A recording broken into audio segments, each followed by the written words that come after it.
is Simply, and I'm opinionated, and today we're gonna talk about the work experience from the good to bad of our job lives.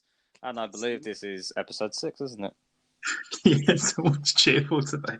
Fuck you know. What was that musical entrance? I love it. Oh, I just thought I'd just jazz it up a little bit, and just just flaunt it, and just get my She, money's worth. Put my well, I hand in it. like it. That's my favourite one so far. All right, we'll put that in the archives for future installments of how I introduced this title. So, so basically, today's topic is, funny enough, it was literally uh, something that was previously mentioned, either last episode or the episode prior to that, about work experience or our jobs that we've worked in our humble little lives that we've lived. And I already know in my head that most of my work experiences or my jobs that I've had have either had funny, borderline hilarious moments to absolutely tragic, blood boiling insanity. I think, which I can speak for everyone, I feel that everyone has been through that experience. But Simply has told me a few of his already in previous, and I thought, you know what, we need to put this on a podcast because I feel like Simply's really had some of the weirdest oddities I've ever heard. I've lived a life. Yeah, he's lived a true life of WTFs. Uh, I'm very modern. WTF. Yeah, see what I did there. Anyways, yeah. So I'm going to let you take the ball on this one and talk about a couple of the experiences, and then I will tell you some of mine. Even though I feel like mine are going to be nowhere near as comparison to yours, but I feel like this is it's too good to pass up, basically. So over to Now, you. now you're just hyping it to nobly, you know. But look, it felt good to me. I feel like they're worth the hype. I believe. Okay, so where do I start? I'm literally just going to talk about some of the jobs that I've done, right? Okay, so Hmm. one of the more nerve-wracking experience I had with the job. So I used to work at a place called HSTU, at an unnamed hospital. Okay, just for the sake of not getting in trouble. Hmm. Um, Of course. where that's to do with the whole job was to do with fixing, cleaning, and repairing, and then reorganising theatre equipment for theatre. The next day, you'd get it in like seconds after they're just done operations and stuff, and then you'd get it in, clean it, put it through like a big see-through washing machine. Essentially, is the easiest way to, in layman's terms. And then you bring out the other end. You then have to fix any tools that are broken or replace them, and then numerically, I can't even talk. Jesus Christ, numerically, organize them again for the surgeons that are going to use them. Obviously, like the next day, a week, or whatever, and Right. you so on. I happen to do and you used to take weeks on weeks off of doing different stations. And it's very high tech. Like they had like airlock rooms. You had to wear like full on gowns and double masks and gloves and stuff. Really quite intense, but really fun at the same time. So you used to get all sorts of really expensive equipment, as you'd imagine, for all different types of surgeries coming through. And the one day they brought in one it looked like a tiny contact lens, essentially, but it was like had like a tinted shade of blue on it. And obviously, I don't know what the hell it is. I'm just there to clean and fix the thing as you've been taught to do. Of Uh, course. and they didn't tell me at the time. But bearing in mind, I'd only been at the job about 3 weeks at this point, so I was still learning everything. The certain things, for obvious reasons, such as they're expensive or will break at high temperatures. You know, if they're a lens like the really thin glass, should not go in a really high-powered washing machine. We'll call it that. I didn't know this at the time, so I shoved that thing in the washing machine, and I did not just throw it in there. Obviously, I placed it in like neatly and everything else, not in a dish or whatever. Right? I can't remember off the top of my head, but it wasn't meant to go in this machine. So I didn't realise until it came at the other end, and it was in. It got lost within the system of the washing machine thing because there was like a wall of them. So you put it in one end, you lock it, airlock it, and then someone the other end pulls it out the other side. So I can't once it's in, I can't then pull it back out again. So once I pushed it in and I'd gone for lunch, because you do like four and leave it for like an hour. I was sat down at lunch and I was like, oh yeah, and they were like, "Oh, how did you get on with them? Whatever. I can't even remember the name of it now. Let's just call it the lens for this instance. So how did you get on with the lens? I was like, oh, I've never seen one of those before. That was really, was it useful? And they're like, oh, it's to do with some eye surgery kind of thing. So what did you do with it? And then did you leave it out to dry? I was like, no, I popped it in the washing machine, finished off with everything. And like they literally dropped all of their food because that lens was about £60,000. Like it's like an extreme, one of the most expensive tools that the hospital had. I think they had like five of them Yeah, because it was super expensive. It was used for like really really niche surgery where they need to get really small, get really zoomed in and stuff. It was like a really really important lens. I just yeah. suddenly chucked it into a washing machine. How I wasn't fired because it was completely lost it. So I basically dishwashed away 60,000 worth pounds of glass. Um, on my first 3 weeks of being there. I don't know how I kept the job for 2 years. By the way, I didn't lose the job. I left to go do another job in the end. But I was moved apartments, shockingly. Just let everyone know he was not fired I wasn't for fired. destroying something that was 60 grand. 60 grand, I just chucked it Yeah. in the washing machine. Um, you should have seen their face. I was like, oh, um, yeah, so guess I'm not working on that station anymore. And they're like, no. But that was nerve wracking. That job was, man, because like you had to just everyone else there had years and years of learning how to do all this stuff. So they're not going to tell me that I can't shove this studded lens in a wash machine. I'm going to do it. Do you know what I mean? Like it's not my fault. Yeah, exactly. It wasn't a great day at the office, shall I So say? to speak. Um, yeah. I don't know. Do you want to share one of yours? I've got quite a few more, but I don't want to just ramble about myself. But Oh yeah, we'll toss and turn. We'll toss and turn. Well, mine, less exciting environment. I used to work at a place called One Stop, which is I don't know if many people know, is obviously a your local store kind of thing. One stops are quite popular in certain areas of England or UK. And basically, how I got this job was through a work coach system where basically it was people from job seekers being like, "Oh, by the way, you've been selected for one of these things." It's basically just for them to just ship you off so they don't have to talk to you for a month. Uh, and basically, I got took to this Follett building, and we were taught stuff that I already knew in secondary school, but they treat us like we're all window lickers, and well, basically we kind of just smashed out the park. Well, most of us did. I'm surprised that anyone failed an exam in that room, but anyway, I digress.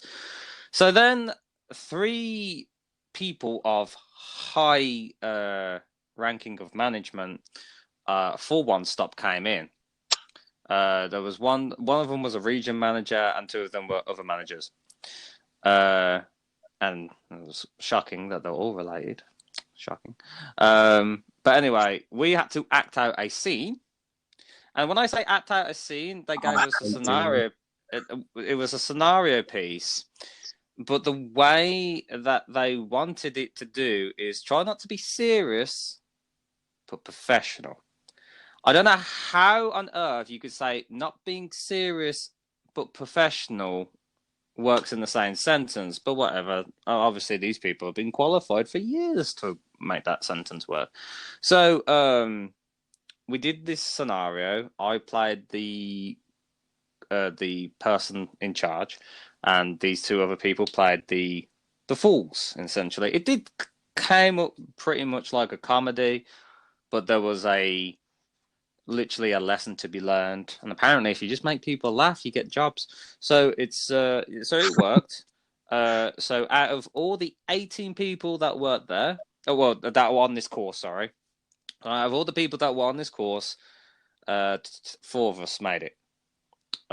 One became a security person. Me and another person became the actual workers in the shop, and the other person I think quit halfway through because they couldn't be asked, which is fair enough. So basically, me and the other two people did our shifts. We did 3 days a week. I did a certain time, they did a certain time. The other person that was with me, left because he was mistreated in a sense of like they basically undermined his intelligence and he was very I wouldn't say he was bad or impractical. He was just literally he. I don't think anyone's ever spoken to him like that before. So he just quickly left, and he messaged me going, "They will treat you like crap, dude. Just get out of there where you can." I said I would do, but I need the money, and they did pay you doing the 3 days a week. So anyway, even though it was only 7 till 1, it was pretty cool. It was like a whatever, and it wasn't too far away. Even though I had to take 3 buses to get there, and the pay was a bit meh. And I started to slowly see what he was talking about. They undermine you. So the pay where there is literally nothing to do, and they go, oh, they keep referring you to keep checking the same area that you've clearly done to a high standard, but ask you to check it again, and ask you to check it again. To the point where I actually felt like they knew that I was doing my job well, so they would actually put something out of context for me to do that I'm clearly not experienced for. Like, I don't know the money handling system and how I wasn't taught. They literally put it right in front of me and go and try and do this. Not teach me, try and do this. Which is just bad learning. And since I am dyslexic, I'm not very good when it comes to quick calculations. Like, I'm okay with math, but the way that they were asking me to do is like, dude, like I've had a rhythmic thing, like I was born for it. So that took me off guard, and they kind of like not reprimanded me for it, but they kind of gave me off that thing like you need to improve kind of mentality. I was like, you're giving me the basic of like putting stuff on shelves and taking products off with the off date. There's only so much I can do, and you're doing a bad job for clearly you keep on getting products that people are clearly not buying because it gets overconsumed by the products that are being bought, but you're not buying them products. And then I learned that the regional manager is the father of the person that's in charge of, like, his son runs my management in that area, but he's the regional manager, and he comes in every now and again to check up on his son, blah, blah, blah. And like I said, they're all family, So the family can't do wrong, Yeah, but get it's that. just it's the other employees. And then it got to Christmas time, and this was the breaking point for me. This was me literally like, yeah, I'm leaving. Not because it was hard, because I knew Christmas time it was going to have much more pressure, a lot more things happening, which is understandable. But when you get judged, when people jump to the assumption that it's your fault because you're the newest person, even though by that time I've been working there for about 4 to 5 months, but still, it's easy to target the one person that's not part of the family because that's just how it goes. And basically, the manager was just like, you need to push these trolleys up a bit more to make room for these other trolleys because it was massive shipments and blah, blah, blah. Which I was doing, and then they were heavy, and I'm not that physically well built, but I was trying my best. But it wasn't the physical limitation. There was one time where I was pushing this trolley because I saw my manager's wife pushing this trolley, and she was like, "Get this trolley and push it over here, and go all the way down there."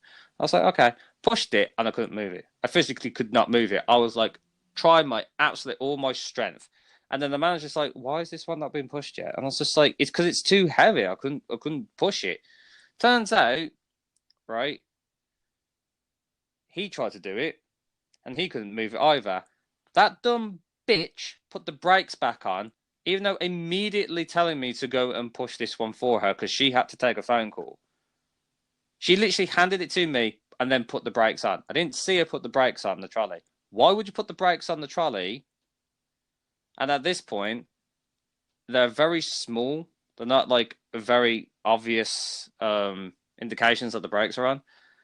But literally, I couldn't even have a chance to process this because it was 45 seconds later he actually came up to me. Even though the other trolleys were being unpacked in the background behind me, and they were just like, it took him 45, not literally under a minute, to literally just be like, "Oh, you're being you're being like a pain. You're not doing your job correctly." After under a minute, yet that bitch literally put the brakes on, and then That bitch. he had but like he had the audacity to make it out like I was just physically not strong enough to do it, even though his wife is, and he couldn't push it. And then he realised the brakes were on. Did I get an apology? No. Did I get any kind of like understanding to the situation? No. Because why would I? And then in my face, literally 20 minutes later, she gave off the audacity like, oh, if you want to keep this, if you want to, you know, basically gave me a threat. So if you want to keep this job, you got to keep being continuous. I was like, you're the dumb cow that can't have the greatest amount of communication. Just because, you know, you're integrated with the family. Integrated with the family does not mean you give me shit, because I've seen how you treat customers, and you're a soulless monster in You're comparison. Yeah, I know, no, because we've just dived into the fucking hornet's nest now. I feel like my think she's actually here still. He's just showing at her. It's like, why did you give me so much shit? I did my job well. Fuck you. All right, sorry. Anyway, I digress. Where am I again? Feel it going in a direction. Anyway, He's gonna start crying in a minute. Yeah, it's like, and then they I didn't just, push the fucking trolley, you twat. and then they tried to say I couldn't count, and then Fuck you and your brakes. Just like never drive a car ever again because of that. Anyway, Wow. so, but again, after all that, after 3 days of sheer bliss, yeah, I worked there for another month, and here's the kicker: they said I did really well at the end of the winter temporal month, and they said that you were guaranteed. This is something I forgot to mention. When I was in this work program, I was guaranteed either a part-time or mandatory job. Yeah. That was, both of those things were a lie. It was a winter temp job, which they failed to mention at all.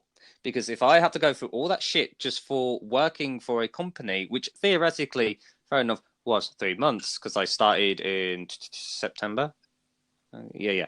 So by the time January hit, they basically said, "Oh, we'll call you when we need you." Never ever got that phone call ever again. They basically just went on this work program and said, "Right, we just basically need people that we're probably going to just use and abuse and never call them back. We just need extra hands, even if they're not good, just to our greedy needs." And which, yeah. So if you ever go to One Stop, never shop at One Stop, because they'll probably just backstab you as much as they backstab me, and at least countless other human beings that have been on that work program for their selfish endeavors. I think that's me done with my trauma. So yeah, your turn, Adam. Yay! Let's go, trauma! Woo!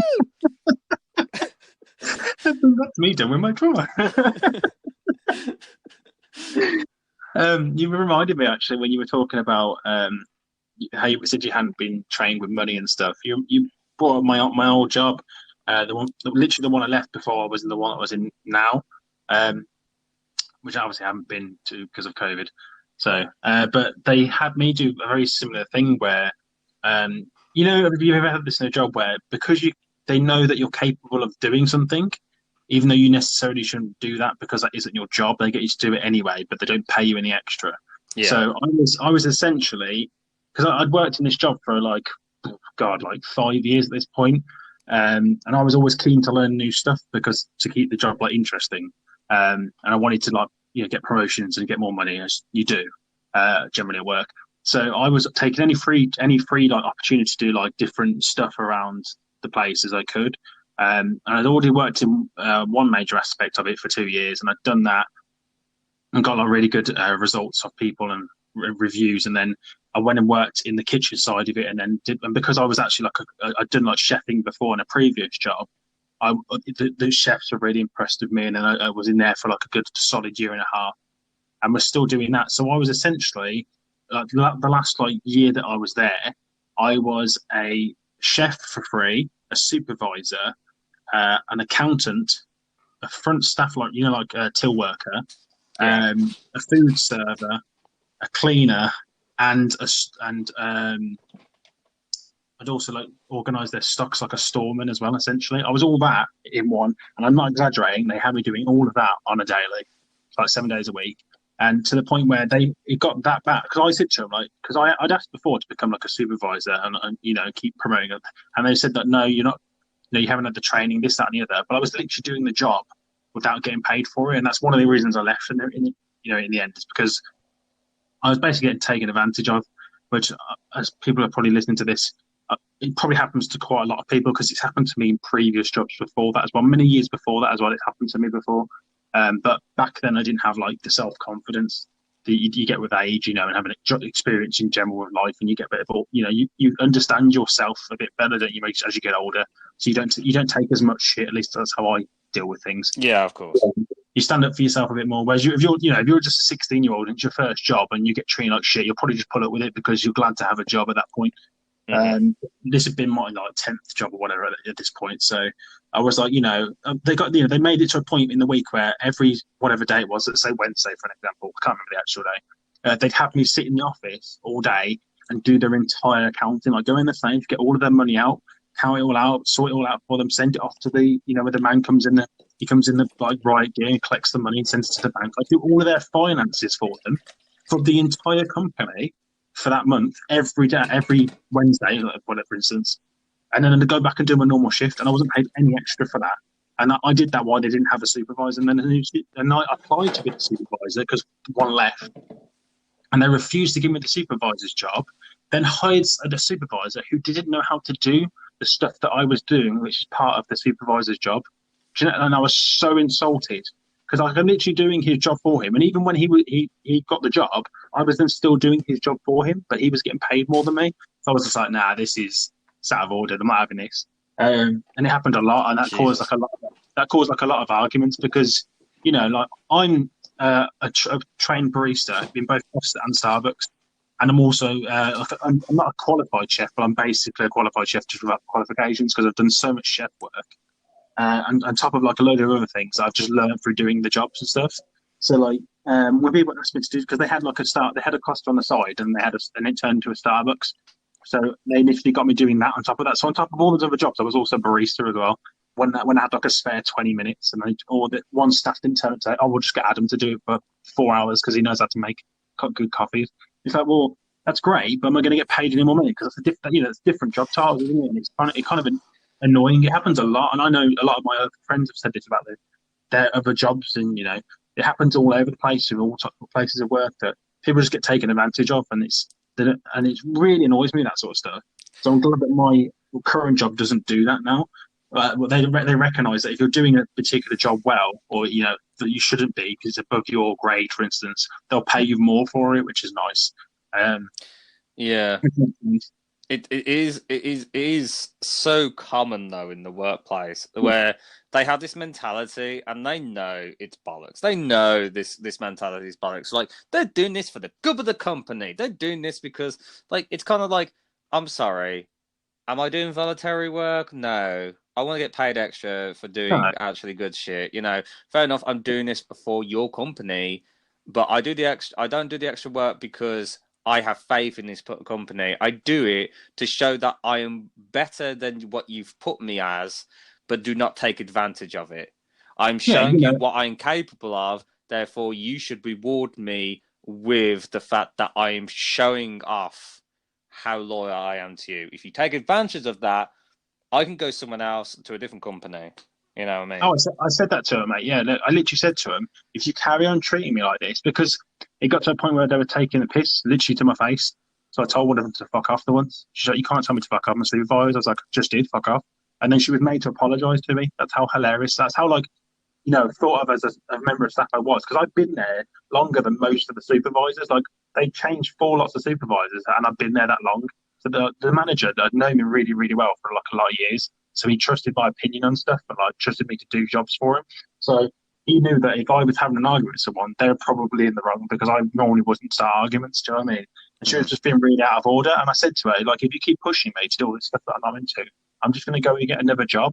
And do you know what? She turned around and said, this bitch shit. She turned around and goes, well, yeah, good luck trying to find another job as a single parent. And then said to my face, I was like, you just fuck you. Like, do you know, and then just laughed in my face and smirked. I was like, are you really throwing that in my face that I'm a single parent? Do you know what I mean? I was like, wow. I was like, just fuck you. Like, fuck yourself. She's like, can't say that. I was like, just did love. But so, and literally, it was like 3 weeks later that I left and didn't tell them I left. And you know how they found out I'd left? My new boss rang them for a reference. And he was like, "Oh, I didn't know Adam wasn't coming back." She was, and she was like, because I told her about what happened. She was like, "Yeah, he's found a better place now. They don't treat him like shit." It's like, wow. My new job as well. My interview was crazy, right? My interview was her showing me around my job, and then she went, "Yeah, you got the job." And it was like a 5 second interview. I was like, "This is the shortest interview I've ever had," because she just looked at my CV and explained like what I've done before. And Yeah. they're kind of the thing where then this company that I work for currently isn't really that they're not massively bothered about what your uh, like files are or see how big your CV is or whatever, what job you've been at. They say, okay, you can have the job, but you got to show us that you're good. You're as good as you say you are, and if you are, then obviously you'll keep the job. But if you're not, they'll get rid of you in like a week. Yeah, Um, and that is a fair way of doing it. I yeah, don't see why people would like. Oh, it's not like they're really wasting resources of you coming in and having like a 7 day to prove your self worth. You have the first 2 days to get down with the sickness in terms of knowing the basics, getting an introduction, getting a basic understanding. You need 2 or 3 days for that. Then like the fourth day, that's your true trial, and then do the fifth, sixth, seventh day. Like how hard is that for a company to do? I know there's bigger companies out there which already have like you need these qualifications and this and that and the other, or you need to do this, but there's no learning curve. And if you want to learn something new or something different, you have to go through again voluntary work, which doesn't involve pay, or an apprenticeship, which like it is literally legit pennies. Like I don't yeah, understand the price. it's Apprenticeships. basically slave labor, isn't it? Yeah, it Essentially, is. It is. It's so pathetic. Like no I one's don't, gonna I, go for that. I don't know how that sort of work is still legal, to be honest. Because I remember my mate telling me he was doing an apprenticeship course at the hospital that I was working at. He was doing like a maintenance course where he's learning to be an electrician at the same time, but he was doing the maintenance for free as like the volunteer part of his assignment or whatever. And they were paying him £4 an hour, and he was 22. four pounds an That's hour. disgusting. How is that legal? That is disgusting. That is like you'd have to work so many hours to like even afford rent. Like it's ridiculous. And then Crazy. they see that that's fair, and then people complain just like, oh look how many people are on the job seekers or universal credit, and so it's like you get more from them than doing an apprenticeship. Yeah, this is the one thing that always annoyed me with universal credit and everything else. When it changed, when it swapped over, which again I know it's sort of to do with work, isn't it? I guess because um, they basically like make you not want to work because, especially like my case, where you get money taken off you the more hours you do because of I have to be on child tax credit because I have a child. You just naturally get put on that, obviously, because they give you a bit of money a month to having a child to help with it. But at the same time, if you earn over a certain bracket, they take money off you. So if I was to work more than like 20 hours a week at the minute, as she gets older, you're allowed to work more hours without less of a tax on it. Mm. Because obviously you can stay home yourself. But at the minute, I'm only allowed to work like 20 something hours, right? If I go even an hour over, I lose £1 for every hour extra that I go over. Do you know how ridiculous that is? That So if I is went, if I went like 12 hours over my normal working shift that week, I would be working for them for free. They would have taken £12 an hour off me. Like, that's insane. Um, and why is that a thing? Like you're trying to encourage people to go out and work and fend for themselves and be an independent person and support their child themselves. Yet you're taking money off them that they're trying to earn. Fair enough if someone isn't doing anything and they're trying to cheat the system, like they're trying to get benefits at the same time as well as working. But if they've told you about their job and they're paying the taxes and doing all the right forms, everything else that you've asked them to do, why is there such a heavy tax on people that are just trying to earn a living? Like, I really don't understand. Um, to the point where it actually works out better for me to work less hours than it did working full time. I used to work 60 hours a week when my daughter was first born, and I earn nearly double that now working 20 hours. And I can take her to school and pick her up from school, so I don't have to pay for child, like after school clubs and stuff. Like, I tell you now, it's insane. I tell you now, if you want any advice, no, this sounds pretty bad. Work a job that just gives you cash in hand. Honestly, there's Yeah, no downside benefits from it. yeah, no, as bad as it sounds, I can see why a lot of people do it because it's mad how little some people get paid, and then it's also mad how much people get taxed for when they're just trying to make an honest living. It's quite insane. And I'll tell you something for free as well, and that would just reminded me the one-stop story I told you. This is a multi-million company from my standing, right? They're all over the UK. Yeah. These fuckers paid me in cash in hand. Oh, really? That's nuts. Yeah. So that is how much of a scumbag one-stop companies are. So never shop at one stop. I'm gonna keep saying this throughout this entire stream now. It's gonna be the Capcom don't make online multiplayer games of this podcast. Yeah. Do not shop at one stop. They're scummy bastards. Sorry. That's mental. Yeah, literally cash in hand because they knew they were going to use me as a winter tent. They basically lied to our faces to basically get cheap labor. Basically, it's hilarious, and I'm not just saying from my experience, but from what you've told me as well. There is no balance. You have to legit work to the bone to have some form of balance, and even then. Where's the reward? By the time you get the actual reward, you've already got grey hair, wrinkled fingers, and pretty much this is the thing. I've kind of tried to step back from doing that as much, which is kind of why, in a weird, fucked up way, COVID's been a bit of a blessing for me because it's given me a chance. Because I haven't been able to work because my daughter's been at home majority of the time doing homeschooling. I obviously couldn't go to work. Yeah. So, it's helped me to think about what I actually want to do as a job and whether I want to go back to that job or look for a different one, a different type of thing. And yes. I have been thinking that I want to move away from doing food work now because I've done food work for so long, and I don't know I have no idea what I want to do still, but I know that I don't want to work in food anymore. So that's helped me think about that over this last year or so that we've had nearly. Clear your mind, so to speak. Yeah, and one of them how you were talking about one stop. I used to work. My first job was in the co-op, and the retail is just one of the worst jobs to work in for managers. In terms of the actual job, the job's all right. It's kind of brain dead a lot of the time, and it's very repetitive. But from my experience of working in retail before, most people are friendly. The staff you get along with, they're all kind of just there to survive. Minimum wage people. But it's the managers are just I think they're so above everybody else because they've got a badge, and it's insane how God complex they've got. I'm stirring so much there. What's wrong with me? They have such a God complex above them. It's mental, and you'll get some I've had managers that are completely lovely people, and then I've got people that are just Satan in boots, and they're just knobs for no reason, and it's crazy. How. And you think to yourself, well, I'm not being funny, but you're earning a pound hour more than me, and you're double my age. What really have you achieved with your life? Do you know what I mean? Well done, clap you. You got a badge. It took you 6 years to get a badge and call yourself supervisor. Would you like a boat? What the fuck? Oh God, I was choked then. Oh, Jesus. Good Lord. And this is the problem, man. This is why, I get called abrupt and stuff because I literally have said that to people before and supervisors because if I think they're being out of order, I'm just going to tell them that they're being out of order.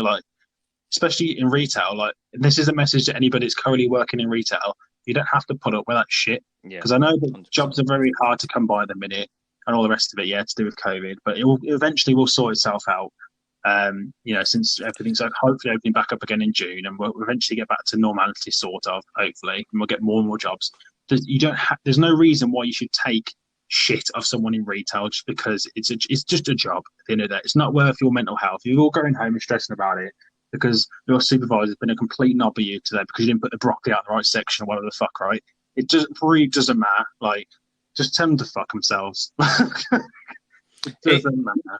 And that's the thing. Bootlicking can only get you so far because then, like, that doesn't mean you don't have to put in the work because they'll be like, oh, they're just respecting me. But in their hand, it's like, no, I'll keep licking your asshole until I get to a certain point. It's not because they actually like you or appreciate you for who you are. They just know who to lick the right boot to. Yeah. And then it's going to make you look even worse when they go, like, I'm going to promote this guy because he's always been charming. He's always been a positive attitude. Yeah, you can have a positive attitude all you like. But does that reflect his actual work?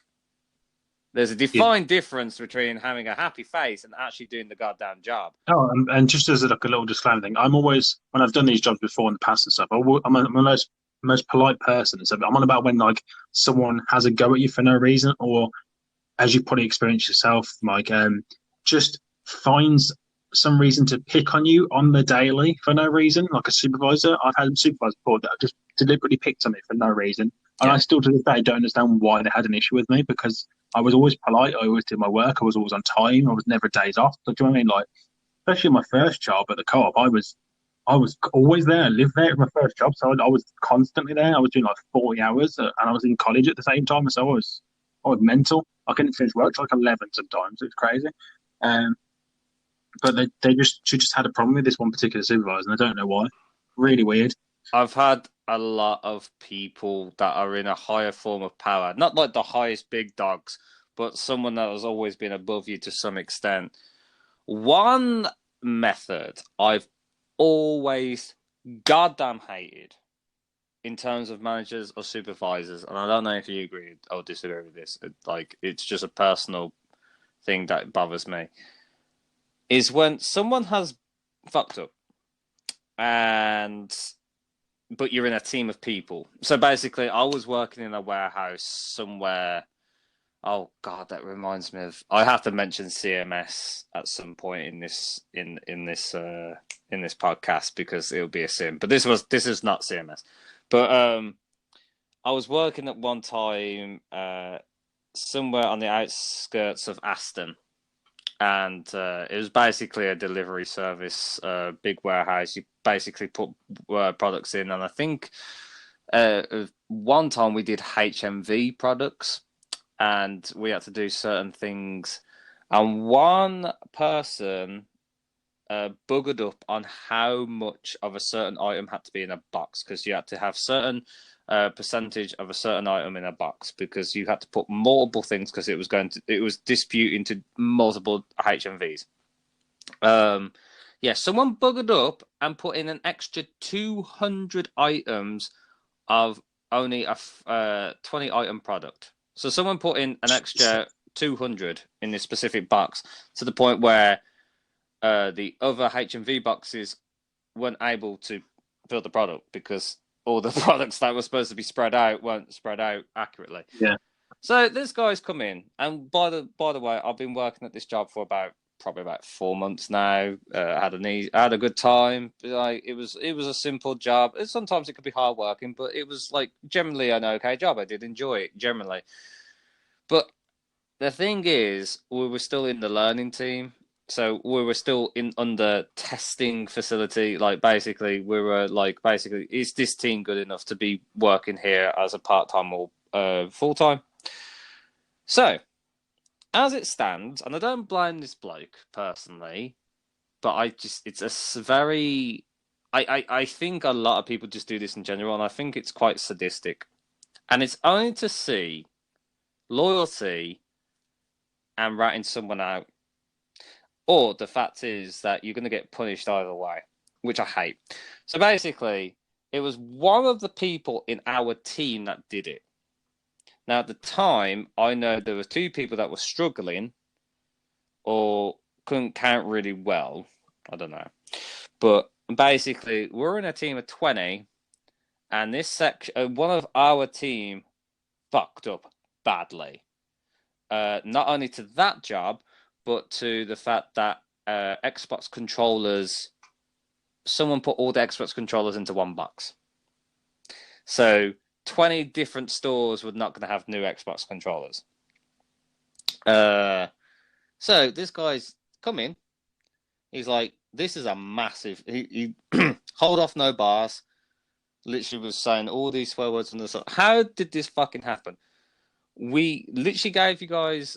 We told you these guys. This has happened. This is how we do certain things. We have taught you for the last 4 months.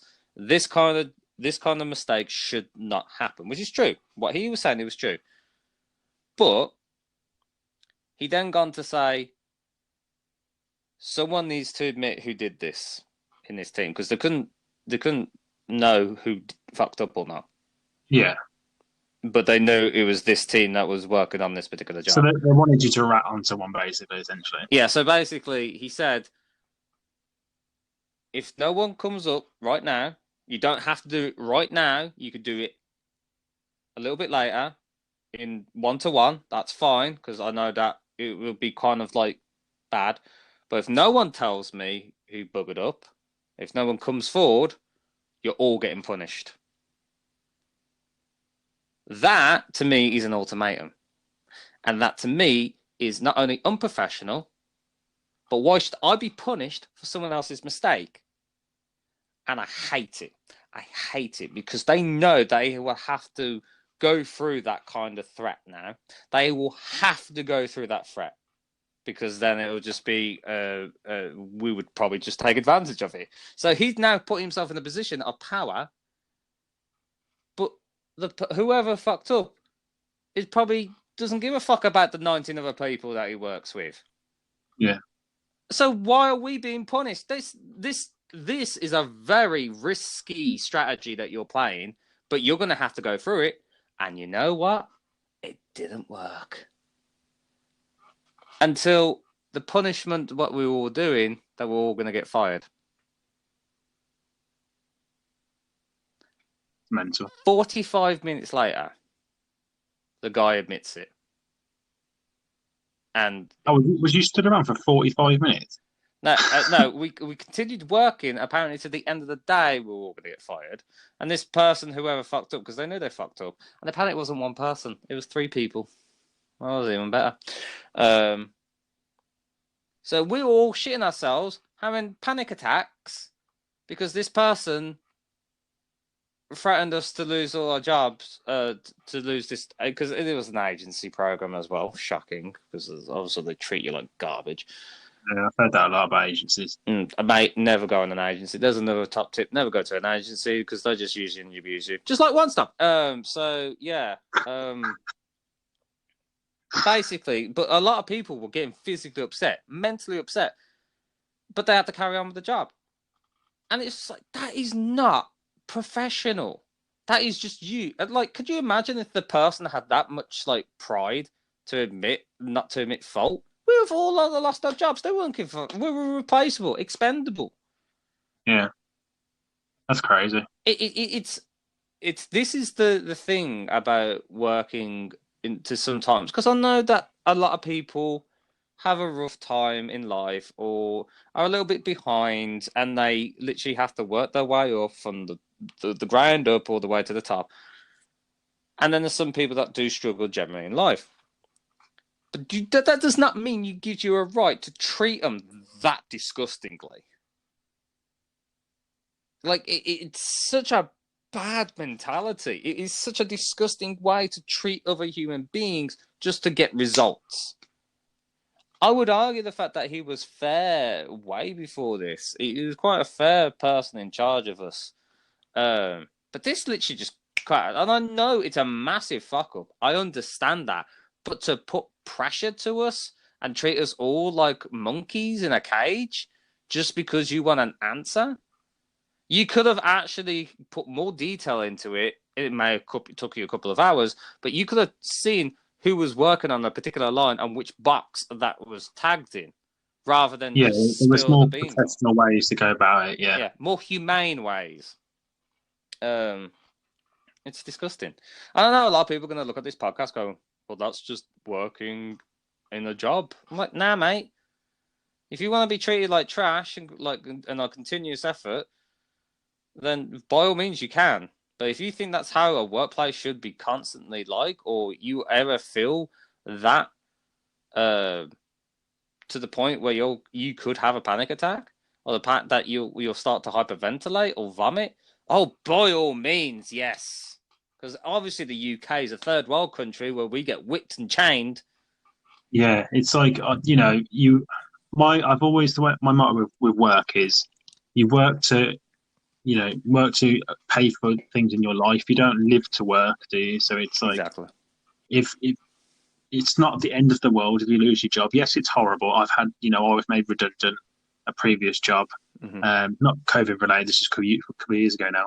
And the whole looking for jobs as well is pain in the ass. But eventually you'll find a job and you'll get back on your feet. It's only money at the end of the day. Health is much more important, and standing up for yourself is very important as well.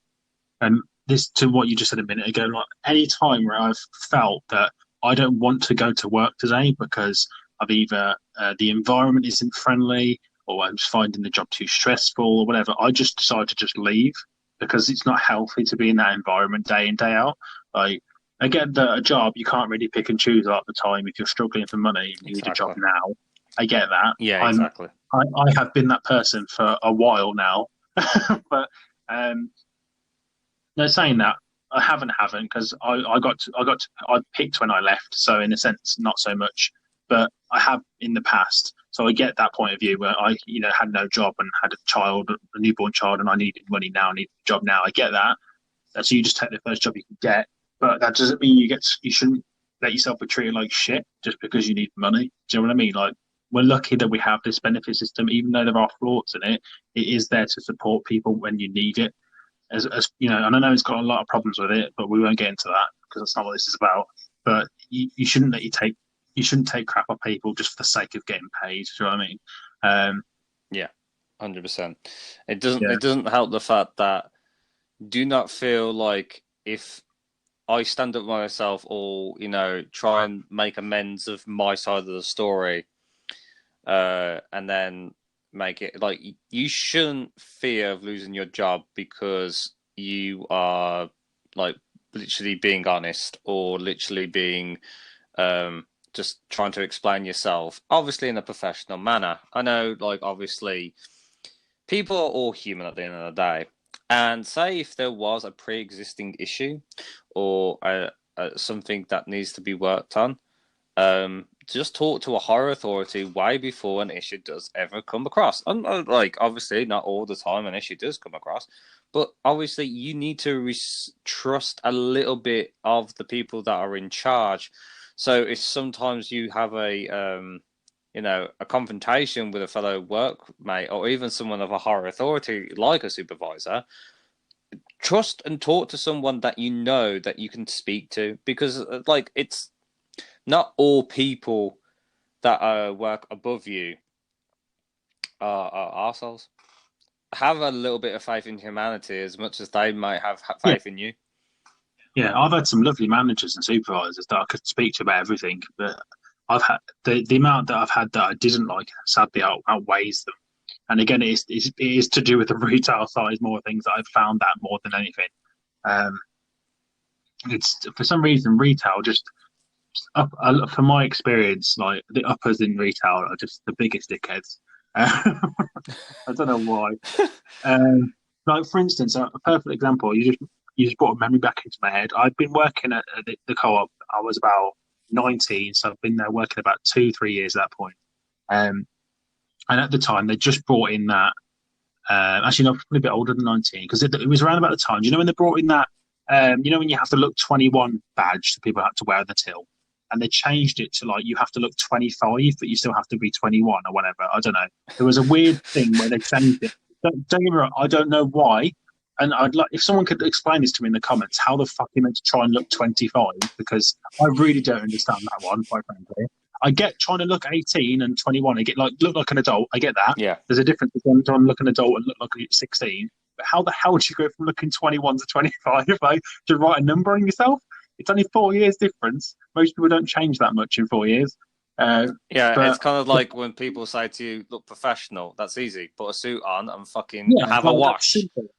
You know what I mean? Yeah. Like I don't. So anyway, that's not the point I'm getting at. But so that you had to wear this stupid. There was this giant circular red badge that says, "Do you look under 25? I'm going to have to ask you for ID, right?" So whatever. So obviously, people that are listening to this that have worked in retail, you all understand that if someone buys alcohol or an 18 magazine, you have to ask them for ID. That's just one thing that we're all used to. As I'm aware, everybody listening to this, including you, Mark, has been asked for ID at some point in your life, even if it's just for a scratch card or whatever, right? I currently got ID for a scratch card the other day. I'm 20. I'm 30 in April. You have to look 16 for that. I beg your pardon. I was there with my 7-year-old daughter. Like, really? You think I'm 16? But okay. But anyway, going off topic again. So this kid, and again, you've probably seen this in shops a lot, and this goes back to our point of do you remember we talked about last time how kids shouldn't play in like 18 plus games, and we've got a problem with it. Mm-hmm. This is the case that I used to get a lot in our village co-op that I used to work in. Parents would come in and buy like 18 plus magazines for their kids that clearly they shouldn't be getting. But they're like, and obviously, if the parents comes up to the till, and again, I'm not having it at parents. It's entirely your decision as a parent if you want your child or not to be exposed to that sort of stuff. Personally, I think it's wrong, but I'm not going to sit here and judge people. What I am judging is the supervisor's reaction to this, right? And this is my like personal experience. Bearing in mind, she already hated my guts for no reason because I think she always wanted to try and get rid of me, but because I was too good at my job and I've been there for years, and the manager liked me, there was no way she could get rid of me, right? So she always used to do things just to annoy me deliberately to try and get me to quit, I guess. I don't really get what she was doing. But so we used to have the magazines in front of the till. So if anyone went to them, you could like literally I was inches away, you could see someone, right? So I saw this kid in front of my own eyes, picked up the magazine, say to his mum, "Can I have this?" I was literally like inches away. "Can I have this?" And she went, "Yeah." She looked at me and went, "Yeah." And then walked to the till and went, "Can I buy this, please?" I was like, "How old's your son?" Obviously, like any normal person would, because I literally just seen him pick it up and ask his mum in front. Like, I was licking distance, right? Okay, like I was so close to the till. They were. I was like, I've just seen you do that. Do you know what I mean? Like, I've got to. I know it's not for you. Like, if you just see an adult bring a magazine to the till, they could quite easily get away with it because they could just say it's just for them. Because if I went to the till and got a magazine, because I'm a gamer, they might necessarily think it's for me because of my age. But you can't judge people like that. Do you know what I mean? But when I've literally just seen the kid pick it up and asked his mom for the magazine, which is clearly an 18 plus magazine, I'm going to say no because you're buying it for your child, which we're well within our rights to do that. Yeah. You know what I mean? And funny, because of the policy at the time, you had to ask the kid who looked about 6, does he look at, is he over 25? Like, don't ask me why we have to do that, but we had to do that at the time. As stupid as it is, they have a little manual that you have to go through. You got the spiel that you have to go through when you're doing fucking age restricted stuff. As dumb as it is. I know this kid's not 25. Right.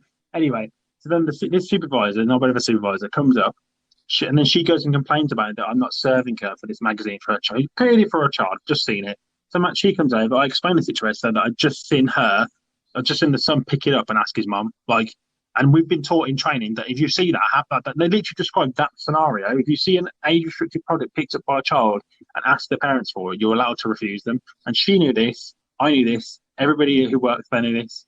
Probably the guy picking up his broccoli two aisles down knew this, right? But she let him buy it because she said, "Oh, it's for the parent." I was like, "But you can go and check the cameras. You can literally." It was so obvious, right? And she deliberately broke the law just to annoy me. Like, how petty is that? And she looked at me and smirked the whole time while she was serving them. And I refused to serve them. I said, "You can do it, but I'm refusing to serve them. This is currently illegal, what you're doing." And she went, "Oh, that's fine then." And she tried to make me serve them, right? It took her like a solid 10 minutes of me going, she goes, "I'm the supervisor, you've got to do what I ask you to." I said, "I'm not breaking the law for nobody." I said, I get it, it's a magazine. I'm not going to get shot or put in jail, right? I get it. But at the same time, if you had a mystery shopper come in, I can get like fined like £5,000 at the time, whatever it was, and you can get like lose your job. Like, it was quite with it, it's not like a huge thing, but I don't want to get fined a couple of grand. You know what I mean? Lose my job. So I was like, I'm not doing it. You'll have to serve. And I literally walked off the table, like, you can serve them if you want to be, if you want to break your own rules that you're meant to be enforcing, go for it. And then she actually served the kid. And literally, as soon as the woman paid for it, she passed it to a child and he started opening it. I was like, wow. It's just like, how much of a power trip have you got to have for you to just overrule me like that, knowing that I was in the right and you're doing it deliberately just to annoy me? Like, it's mental. Um, that's one instances I just like I just want to leave. Like she's just deliberately done that to only annoy me when she knew I was in the right. Do you know what I mean? Like Yeah, like the crap. audacity of it. Like I'm like, it just makes you wonder, doesn't it? Like, what true power do we have if we have to succumb to like like for example, because I've worked in retail, you know that the phrase of the customer's always right. I think That's what I think we can all speak from everyone that's ever worked, not even work for people that work from retail. This is just a borderline not true. It is just literally not yeah. true. It's Do you know what bullshit. it is? It is basically you don't want to make a fuss, and we're the ones that have to act perfect. They're allowed to be irrational as much as they like, but we're allowed. We have to be the people that have to be professional, the people that have to be in control, and the people that have to have some service of like these are the rules of our company. Do you know how many times where it's simply of like they could say anything under the sun to us, where it is to the point where they're swearing, harassment, sexual, racist, whatever, and then legitimately we have to grit our teeth because we have to be professional. How about fuck being professional? If we know for a fact, our human right fact, that they are 100% wrong, it doesn't matter if you're like, could you imagine, right? Say if like the guy that's in charge of the entire like that store had to be involved in this confrontation, and then they realize, well, I don't want to talk to your head manager because he is a different skin color to me. Could you imagine? Like that would and then he would have to grit his teeth because she was basically being racist. Like, could you imagine? And then just like, oh no, I'm sorry, but the customer's always right. It is literally a lie. There is no such thing. It is literally a metaphor of the fact is we have to empathize. Why don't you just replace it with we have to empathize with the customer no matter how impulsive or how much of a dickhead they are? There is no such thing as a customer being right because 9 times out of 10, they are impulsive fucktards. That is what they are. It's like legitimately. And like Yeah. for whoever who does work in retail, do not succumb to feeling like you have no speaking voice. Because I know sometimes people feel belittled, people feel disrespected, and people feel literally on their own. I felt literally like I am literally on my own because of certain circumstances. Never feel like you can't use your voice because at the end of the day, a lot of people have this mentality that, oh, you work here, I can treat you like shit. That is Oh yeah. not how it works. We're here to serve you, but do not treat us like we're some common piece of spit that you just saw on the pavement. That is not what that means when it says the customer's always right, because a lot of people use that as an advantage. They just do. They just simply do. Do not feel like you have no power because you do I, have power. I had a guy that once come into our shows. It was the co-op again, and he was slowly became like over the course of like 3 years the local alcoholic. And I remember him coming into the, and we used to have queues at the door all the time because we were quite a popular place. I remember him the once coming up to, bursted past all the people in the queue, and as you all know, the British people love a good queue. So if you jump in a queue in a British queue, fucking hell, you're going to hear about it. Yeah, But this trust guy me. was already hammered, so he did not care. So he burst his way right to the till and goes, "I want a bottle of whatever what it was. I think it was whiskey or whatever." Those like half a liter ones that you can get. People can put in their inside pockets. He's like, "I want one of those." I was like, "I'm sorry, I can't serve you. You're obviously intoxicated. You know, all this spiel again. You have to go through." He's like 70, but are you 25 there? No, but so yeah, he was like absolutely wankered, and he um, proceeded to, because you could literally reach behind. There was like alcohol on the sides. He just reached around and grabbed some. Then proceeded to, and he told me to go fuck myself, and he'll drink what he wants. So he not only robbed from the store first off, but he grabbed the stuff around the corner of the till, twisted it, downed an entire like half a liter of whiskey, like dark rum. I think was it dark rum? It might have been dark rum actually. Not that it matters, but he downed it all and just slammed the glass onto the till, and he smashed everywhere. So he's then like essentially assaulting the staff member, essentially, because it's got glass all over it. And then he decided to then leave the shop and then get in his car and drive it into the wall within the same. And this all happened within like a minute, right? So he walked to the till. I refused him. He grabbed the water, downed it. Oh, I've never seen someone drink up half a liter of whiskey, rum, sorry, so quickly. He smashed it, walked out, stumbled out, and hit the metal detector on the way out, so it bent. And they got in his car, drove like half a second into the wall, and then was arrested. But like, it was the most like intense thing. It's crazy. It's with that call was pretty insane, man. They got robbed like twice as well. And even that was like still more intense. And we've had like people come in and try to like rob things as well. And I've been like the till when someone's tried to rob like a whole shelf. Like they've come in and just emptied like a whole drug shelf and put it into a Sainsbury's like, and tried to run out, like kind of thing, like junkies out and stuff. But even that was still more intense because he was like deadpanning me the whole time. And he was like a big bloke. He was old, but he was like quite a built bloke. He was quite tall. So, and obviously I was like 17, I think, at the time. So I was like, holy shit. And I'd never had to deal with like confrontation at a workplace before, because obviously I'd only been in the job like about a year, and I'd very rarely had to deal with it, because on the night shift you never really had a lot of people. Like most people, it was quite dead. And then like, you occasionally get people coming and buy the occasional thing, but you never have to really deal with like a busy shop. And then this particular guy had apparently come in at this time, or at the same time, and he was always wasted. And it was such a shame because he just, you could see progressively getting worse. But that was insane having to deal with that. And that's happened loads, man. I remember being behind the till the one time, my co-worker, we had like 3 tills, and she was completely stoned, to the point where she passed out behind the till, and I had to carry on working because we had unbeknownst to me, right? We had like, and had like managers from other areas come and do like inspections on like out of the blue. They just come and inspect the store, right? Yeah. So they come in the back shutter, and our manager was, sucking ass or whatever he was doing, showing them his, look how good our cookies are, whatever the fuck they do, right? Okay. So he was showing them around the shop, and then I think her name was Holly. She was like, "Oh, can you cover for me? Because I'm really fucking stoned." I was like, "Well, not really. How am I meant to cover for it?" And she's like, "Just keep serving the till, and they got hide behind the till that they won't notice them." So I said, "I'm pretty sure they're going to notice that you're baked on the floor, but I'll give it a go, I guess." So because I was quite quick on the till anyway, I was managing to keep the queue down, so they didn't. Because the way it worked with our shop is whoever was on the till basically never saw any of the other staff, because you were just on the till until your shift ended, and then you'd only ever come off the shift to either have your break or to swap with like the next person when you came off your shift. So you basically never saw management. The only time the management ever come to the till was if like the queue was getting too long to complain to you because you've been shit, or if you buzzed them for a complaint.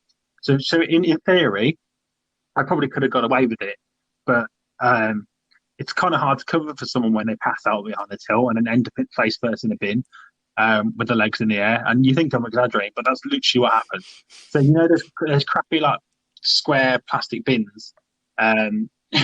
She, I just remember now, she got that she passed out that much. I just wheezed like so bad. So she passed out. I don't know. I've never seen someone manage to do this, but she passed out like the perfect way, that she fell headfirst into this bin, and then must have realised that she fell into a bin, and then pulled herself out, and then had the white like bin bag around her, because we had like paper only bins, and she fell into the receipt bin. Yeah. And she pulled herself out with this bin bag around herself and went, "I'm a magical condom." It's like, What? oh, I meant to come for that. She was like, obviously, she clearly wasn't just taking weed. She was obviously on a lot of stuff, because she'd been out the night before. Really? And she obviously must have come home like a couple of hours before her shift and thought, fuck it, I'm going to work or whatever, right? So I'm trying to serve like queues and queues of people, and she's just there like flopping around the floor, thinking she's a magical condom. I was like, oh, what is going on? It's so weird. I was some of the best work experiences of that place have been at the co-op. I can't remember the one I told Mike just before we started recording this. We used to have massive walk-in freezers. Hmm. And we used to have he knows what's coming. Yeah. We used to have lockers that people keep their stuff in next to the freezers. And we had this one particular staff member that was she was back, she wasn't all there, should we say? She used to take a lot of weed. She was very hippie like. She was with fairies a lot of times. She was never really concentrating. You could speak to her, and she wouldn't take anything you was talking about. She was always thinking about something else, and she whatever. You get the point. So the one day she went in, and they never used to trust her with difficult or particularly long jobs because they feared that she'd break something or wouldn't do it or get confused or whatever. So they used to give her things like sweep back at the office or whatever, right? Never particularly hard. So this one time, they'd only asked her to go and take the ice creams out of the walk-in freezer and fill them into the freezer that's on the shop floor. And because she never went on the till, again, like I said, till staff would never see the on-store staff that are just stocking shelves or whatever. And she was the only one stocking the shelves. And then because it was like mid-afternoon, it was just me on the till on a Sunday, her on the shop floor filling backwards up, so I couldn't even see her anyway, and the shop manager in the back office doing the accounting. So we never saw each other for the entire shift pretty much. So she went to go into the to get the ice creams out, and it's got a lock on the inside, and if anyone's been in the walk-in freezer, there's normally got like a big red button on the inside that you can release to open the door and get stuck. And they have a clamp on the outside, so if you shut the door and you're in the inside, you press the only way you can get out, but it's by pressing this button. But our one had frozen over.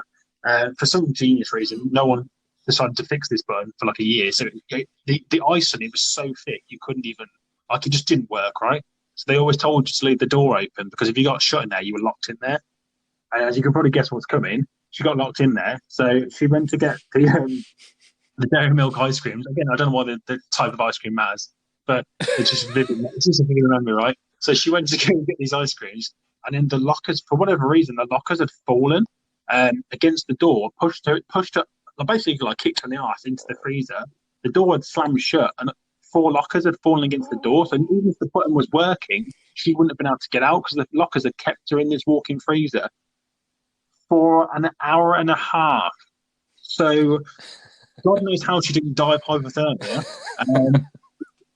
Probably, I don't even know. I mean, it probably helped that she had like the freezer gear on. You have like really thick clothing on for freezer gear when you walk in freezers. So that's probably what kept me tired, I guess. But I just remember coming off when I'd finished my shift and I swapped over. The new person, I was going back to go into my locker to get my car keys. I remember hearing this, help, help. And bearing in mind, this is like 10 o'clock at night. Okay? So she must have gotten there at about like 9 o'clock, whatever it was. And then, so I came at 10 o'clock and I was like, what? Because it was pitch black, it was really quiet. I was freaking the fuck out because all I could hear was, help, in this warehouse. I was like, what is going on? And I was like, it sounds like her. But I was like, I'm not going to name her, obviously, but I was like, I swear it's. Anyway, so I looked in the free, and I noticed because I wasn't actually at the locker at this point. I literally just come from the shop floor to the warehouse because it was quite a distance to the freezer. But I could hear it that vividly. She must have been screaming her lungs off for like a solid hour and a half. But so then I noticed that the lockers have been. So obviously went and ran and got the manager, and we moved the lockers. And then she came out, and literally she had like icicles on her jacket and everything. So she had to be rushed to hospital. And then the next day when we had like the staff meeting, there was like 20 staff in the circle, and you're like, now, very serious matter. So and so has been locked in the freezer and he froze to death. And do it the way that you said. Do the way that you said it to me earlier, please. Well, I was like, imagine dying with like having a fab in your hand and a mini milk stuck in your throat. She's just going to find the corpse, and she's just got a mini milk stuck in her. How did she die? Well, we found a corpse between some Mars bars and some fabs. Just imagine your last moments. You have a fucking milky in your mouth. Milky death. That's how she always wanted to go. Oh, she was a dairy lover. The filthy cow. No. Oh. Anyway, yes, that's one of my fondest memories, even though involves someone nearly dying. But Nearly dying of it was fucking pneumonia. that team talk afterwards was hilarious because you could tell the manager was trying to keep a professionalism about him, but he was just like everyone just burst out laughing. I was like, if someone tells you that someone's got locked in the freezer for an hour, that's hilarious. As long as they're not seriously hurt, it's just hilarious. And you know, obviously to say that she wasn't allowed in the freezer since then, and they fixed the button, but it's just crazy. Um, oh, that day was hilarious finding that out, and that's the one time I legit thought the car was haunted, but no, it Oh was just God. yeah, it was just so and so being playing with the fabs for too long, clearly. Oh my God. Oh, the history of the co-op has more secrets than you think. Also, just another thing about this car. I forgot all this thoughts. It's all just kind of rushing back to me because it's so long ago. I once served Jasper Carrot in there, and I served him carrots, and no one else in the shop that I was working with got why this was funny. Oh my God. And I was You like, mean the for the ginger comedian, the redhead comedian? Jasper Carrot, like the comedy Yeah, legend, yeah, the yeah. stand-up comedy legend, was buying carrots, and he was so stern-faced and arsey. By the way, he's a complete knob in real life. So fuck you, Jasper Carrot. I don't know because he was the rudest person ever to me for no reason. Probably because I was laughing at him because I was like carrot, but but, but but it's you got to like come on. I know it's childish, but like, it's funny, isn't it? When you've had a long day at work, I've been there for like 6 hours. Right? I'm really tired, and then I was just like, it's just for carrot. And I looked down, and literally all he was buying was carrots, and because he was so like stern and serious faced about it, it made it even more funny because it's just like you're buying carrots and you're just for carrot. The And I looked at irony. my The I irony. looked at my coworker and I was like, "It's just a carrot," and they didn't even know who Just the Carrot was for a start. I was like, "Are you living under a rock?" But like, Jesus, like the comedy legend that is Just the Carrot, you don't know who that is. And I was like, "He's buying carrots. That's hilarious." And they were like, they just looked at me like I'd take a crack or something. Like, Soft, like slight off note. I know he's a comedian, just to clarify, but yeah, literally, I only knew him when he made that cameo appearance in Scrubs. had you never watched them in Golden Balls? Yeah, I've watched him in Golden Balls. Yeah, Like, Golden Balls, wicked show by the way, love it. Um, that was an awesome show. One of my favorite TV shows is Golden Balls. Anyway, but yeah, so that's also the thing I said at the time. I remember saying that I was like, "Have you not seen them off Golden Rules?" Because I was like, I think that show was actually running at that time when this happened. It was like it just started. So I was like, "He's not fucking Golden Rules. We don't know him from like his stand-up stuff from ages ago because I know it was a while ago." I was like, "But again, he's buying carrots. Like this is hilarious." But everyone just looked at me like I was insane. So clearly, it wasn't that funny. He didn't seem to find it that funny, but he was an arsehole, so fuck him. I was then trying to, you think a comedian could take a joke, but apparently not. Um, apparently his veg endeavors were very serious, and I was ruining it for him, I guess. But I guess he was just like secret vegan vibing, I guess. secret vegan. Yeah, I don't secret even think vegan. vegan. I'm pretty sure vegan wasn't even a thing then. But No, still, they were just very undermined human beings until they found a voice in society going, oh, yeah, we do exist, finally. And now we won't hashtag get the just the piss carrot out is the of secret vegan. your secret vegan carrot, comedian carrot. Where does he hide the carrot? Ooh. Oh, Anyway, that's a different episode. have you got any more stories? I do. I, in fact, very much do, sir. So, as some people may, whoever watched this podcast may know that I've mentioned me working at probably my most fondest place I've ever worked at is CMS, which I worked there for probably, oh, good lord, now about 3 years. I think I worked there for about 3 years, and I will say it is a company that I worked with that was at the time when I worked at it was in the trying to make a name, and then during that process it made a name and then it transformed. So I've seen what happens to a company that becomes bigger. Do you want to And explain what it is? So people might not know what that is. CMS stands for Central Mailing Service. So it's a mailing I don't company. remember. I remember you working there actually. Yeah. Yeah. Um, a lot of people do. It's the only time that I've actually had a job where I've actually was proud to be working there. Fuck you, Winston. Fun fact. So basically, I'm not going to tell you how it first off came up as a very laid company, very laid back to proper serious and professional, because that's the natural progression of most companies anyway. So I can't argue with that. So that's not what I'm going to be talking about. I'm going to be talking about some of the fun experiences I had at the company. And one times and probably one of the most infamous times was when I was first ever introduced to a drug called tramadol. Oh yeah. Yeah, which basically is a drug which is a very, very strong and is literally treated for like pretty much broken bones, pretty much, or sprained parts of the body, basically very painful things. And what this drug does is make pretty much counteract the pain so you don't feel anything. So one time when this company was getting bigger and moved all the way to, oh god, I can't remember its name. Star City, that's it. So this company started off in near Northfield, Kings Norton area, Cottridge, whatever.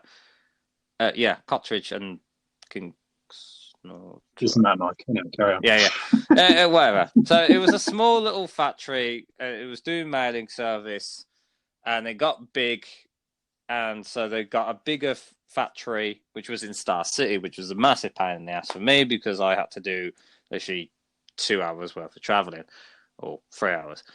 Anyway, one time I literally had a massive headache. And I rarely get like proper headaches, but the one time I felt really groggy, and my head was frigging pounding me.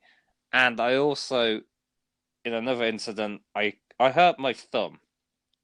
So I wasn't feeling the greatest of moods. And a person, which I'm not going to name, a lovely fellow who just recently started working there, he also had an injury from something else. It was something to do with his arm.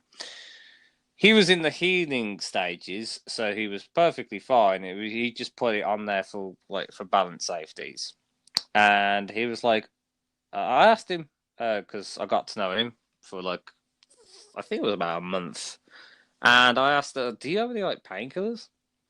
And he goes, "Oh yeah, man, I've got No, this is how he spoke because he had a slightly deep. Lovely fellow. It's like, yeah, yeah, dude. I do have this tramadol, but it's strong stuff. It is some strong stuff, dude. And I was like, I've never heard of it. No, like, treat me as an idiot. I'm not very good with terms of like drugs and stuff. I've just know paracetamol and other things, whatever. So I've never really had like proper like medication to serve. And I go, oh, what's it called? And he goes, oh, this is tramadol, which is a yellow green painkiller. And I was just like, oh, it's like, and it's just like, I could give you some because I got plenty of it because I don't need to use it anymore after like my incident with my arm. But this is some powerful stuff. Like this is some powerful stuff. So I just advise you to take one. And I was like, all right. I took two, and Jesus. yeah. So I was just like, oh, what's the worst that can happen? So it turned out that I realized that he must have meant broken his arm to the point where he could not think about anything else but that pain, because the way he described it at the time, it just felt like he just sprained it, which I sprained my ankle before, and it was painful. But whatever, I never had a drug like this to help me. I'll tell you that for free. And basically, so I took these two tablets, and my friend, who I still speak to this day, Anthony, who used to work here, I've told him this story once, and to the point where he was crying his eyes out because he remembers this incident. Uh, Shout out to my boy Red Bomb. So anyway, Woodland, I would argue, just under an hour, I felt the effects of this drug. And I have never,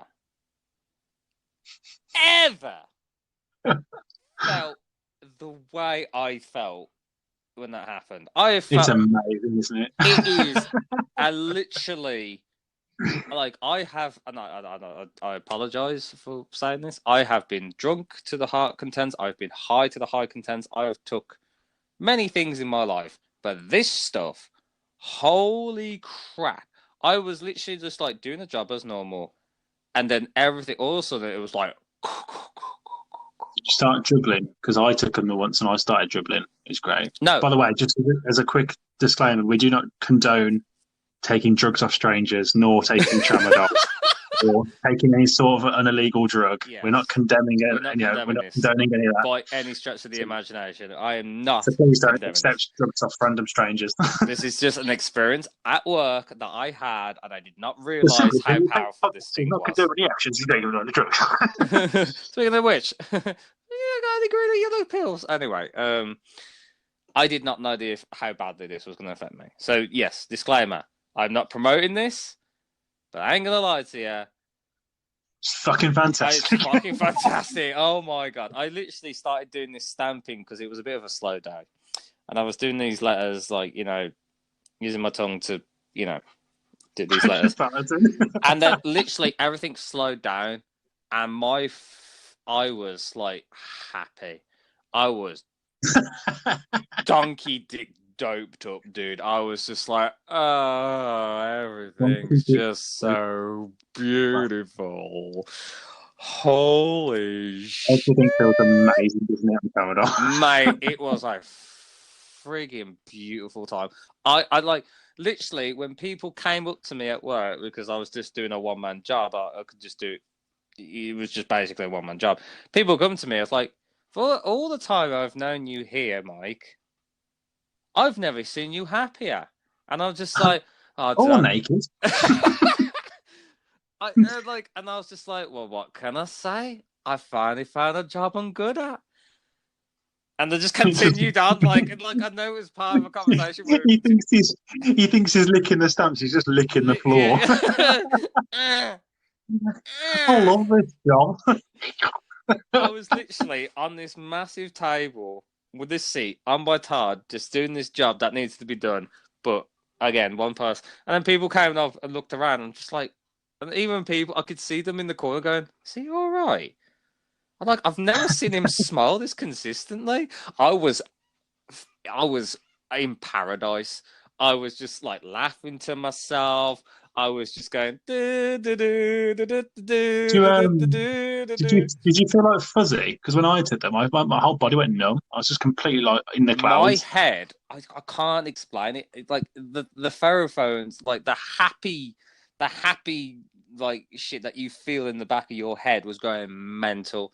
I was just like, it just had a numbish but beautiful feeling across my entire brain, and I was just like, oh god, yeah. And I was just like, nothing but just sheer stupid but positive thoughts were in my head constantly, just going, oh, this is great. Anything I'm doing right now is great. Everything is just fine. Everything is just dandy. And I was like that for 6.5 hours. And it was the best. And to the point, and I'm not proud of this, I kept asking for them. I did have a slight addiction, which I will stress this enough. Do not fight. I had to fight my urges, which I did. Every now and again, I did get a headache, or I did actually injured, and the person I'm going to name gave me the tramadol, and to the point where he actually gave me all his packets. So Mike has a drug problem. No. That's what we've learned today. No. He gave me 2 full packets of medical stuff.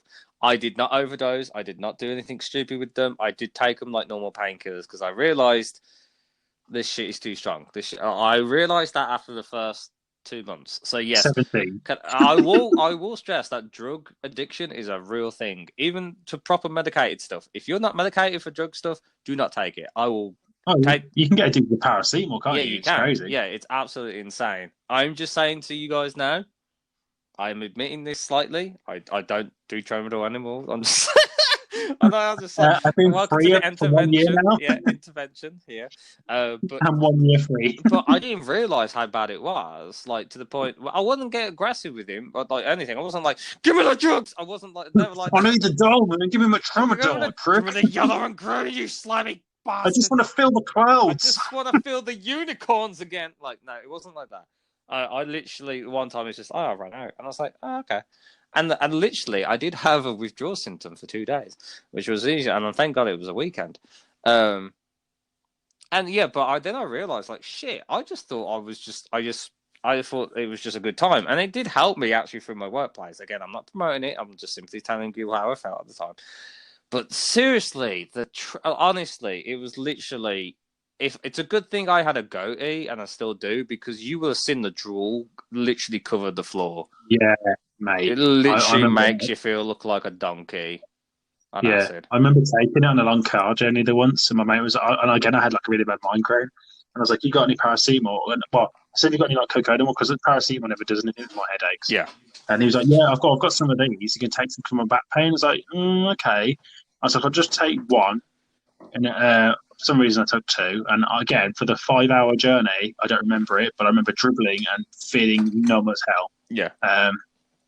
Didn't have a headache though, so I guess it worked. But Like, yeah, felt parts of your amazing. body literally feel like disconnected to you, but you can still function. It's not like a pins and needles where you don't feel like you're in control. You're in Yeah. legit control. It's just, it feels like there's no weight to you. There's like literally nothing negative in a sense. It started for the fact that you probably lost a few IQ points. Apart from that, yeah, it is literally, it just makes you just feel like the best scenario of life is just happening to you. Yeah, someone could cut your arm off and you wouldn't care. Like, Yeah. It's like, it reminds me of the introduction to Fallout 76. You know, when they did the first trailer, it's like, wouldn't it be nice to do, to do, do? exactly what it is. It's legitimately that It's song, you gonna know. break and no Yeah, NPCs. it's literally, wouldn't it be nice? It's No literally that. returns. Yeah, But but it's fucking crazy. Anyway, we'll move off the topic of drugs, and we don't condone it. yeah. Basically, in life lesson, you become a giant sloth, just like in Fallout 76. Uh, so yeah. Anyway, I have to. I'm making a new glass of nice beer because I'm being snobby for this podcast. Okay. Yes. So anyway, my time at CMS, that was one of the more like whoa experiences. But I made so many. This is one positive thing I can say about a job, even though it went down not the way that you planned or you got made. Because I got made redundant. I never made fired, even though a lot of people think I got fired, but I never got fired. I got made redundant. And I have proof. And It wasn't because I wasn't naked licking unicorns. yeah, It's not the God's reason. sake, if that was the case, I wouldn't have been dropped probably a good 6 months beforehand.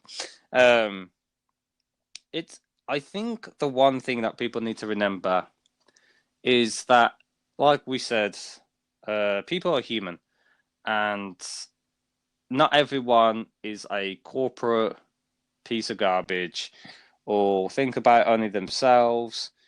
There are just people that do work hard, but also have a personality and just expect just better from you. And I learned in CMS, Central Maintenance Service, even though now that I see it as a proper corporate piece of garbage from all the horror stories I've heard now ever since I left. But when I was working there, I met some brilliant people. My manager at the time was understanding, calm. He had his moments of clarity, but he was an all right guy in the end, and probably the best manager I ever had because he was understanding. Um, there were some really good people that I still speak to now. Anthony, who I met through there, um, he has been a good friend ever since. and I have to thank to my cousin Kai, who introduced me to the job in the first place. So thank you, Kai. Much love to you. And thanks to him, I got the job, met Anthony, got to know a whole bunch of other people like Richard, who helps me with my Discord. Shout out to Richard. And many other people I met there, and we've had some terrific nights. Work, like I tell you now, work nights out. Holy shit, they can get real crazy when you get to know some of the people. But Oh yeah. it's like seriously, it's like it's unlike unpeeling like a person, and you see the true animal inside. It's amazing. Oh, trust me, I know. Yeah, it's weird. Yeah, and but yeah, I enjoyed. It was hard work, but sometimes when you get to identify with people, get to know them, and they don't judge you, even though their job is much harder than yours. They don't undermine you for doing the simpler task or the smaller task or anything. They appreciate you being there. And there were so many people there that had that mentality that even though they were the one being the responsible person of that, and when I say that, I mean the operators, the machine, the people that were in charge of certain machines, because they knew how to operate them and work it. And we all we did was pick up whatever they created and put it in a package or put it in a certain, or like label it or do whatever, or sort it out alphabetically or numerically or whatever. And that's our job. That was pretty much my job. I was sorting out letters. But it's harder than it sounds. Sometimes it was piss easy, but sometimes it was more difficult because it depends on the because when I was working there, some machines were slow as garbage or as fast as fuck. So it does depend. Anyway, but I got to know so many people, different characters, different personalities, and that is the one thing I've learned out of all the times I've worked at places is know the people that you work with, because if you don't, if you become someone that is literally a a person that is an antisocial fuck, you're not going to get anywhere. Being an antisocial fuck may get you to some degree of professionalism, but you can still be social and still gain that status. So if anything, it's only going to you're losing a lot out of being. You just gotta try and communicate with other people. Yes, everyone has this. Everyone has to get to a point where they just go to the hi, how are you stage, awkward moments, don't know what to say. We've all been there. But is that to stop you from trying to talk to a human being in general? No, it shouldn't. You should always try. Give yourself a benefit of a doubt. Start from some simple like conversations. It's not difficult. Believe me, it's far more easier to talk to a stranger that can become an acquaintance and then can become your friend, rather than never speaking to them, never bothering with them, and then it just becomes more to the fact that, oh, does he not like me because the way I dress, the way I am, the way I talk to people? It will solidify them much more that you're an antisocial fuck. Always It just also pays, try to. it always pays in work with the old saying, isn't it? It's not what you know, it's who you know when it comes to jobs a lot of the time as well. Yeah, Like you said, yeah, 100%. Word of mouth gets you most jobs than anything. yeah. 100%.